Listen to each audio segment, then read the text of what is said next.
saya yaitu tentang imbuhan PAN. Yang pertama yaitu pengertian imbuhan PAN. Imbuhan PAN adalah gabungan dari awalan P dan akhiran an. Imbuhan ini ditambahkan pada kata dasar, biasanya kata kerja atau kata sifat untuk membentuk kata benda atau nomina. Yang kedua yaitu fungsi imbuhan PAN. Yang pertama, menyatakan tempat atau lokasi suatu kegiatan. Imbuhan PAN membentuk kata benda yang menunjukkan tempat berlangsungnya suatu aktivitas. Contohnya yaitu kata dasar parkiran dan kata imbuhannya yaitu peparkiran yang artinya tempat untuk parkir.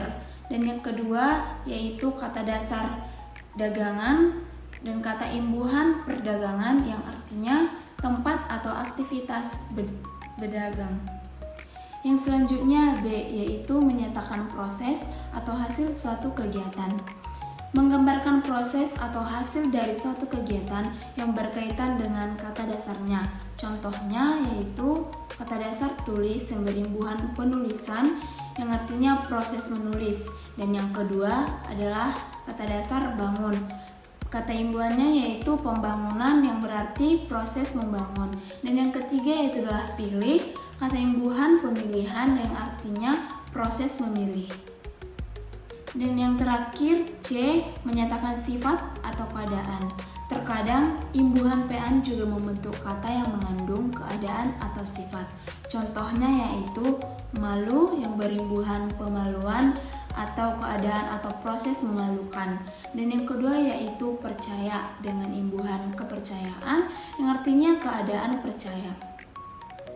Yang selanjutnya ketiga, contoh kalimat imbuhan dalam PAN.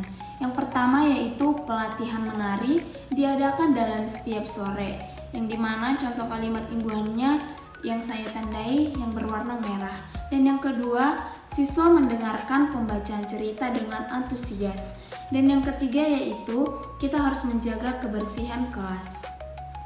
Baik, adapun kesimpulan dari materi saya yaitu imbuhan PAN digunakan untuk membentuk kata benda dari kata kerja atau kata sifat. Dan yang kedua yaitu imbuhan ini menunjukkan proses, tempat atau hal yang bersifat abstrak.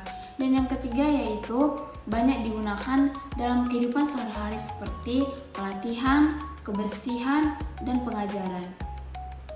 Baik, sekian dari pemaparan materi saya. Saya ucapkan terima kasih.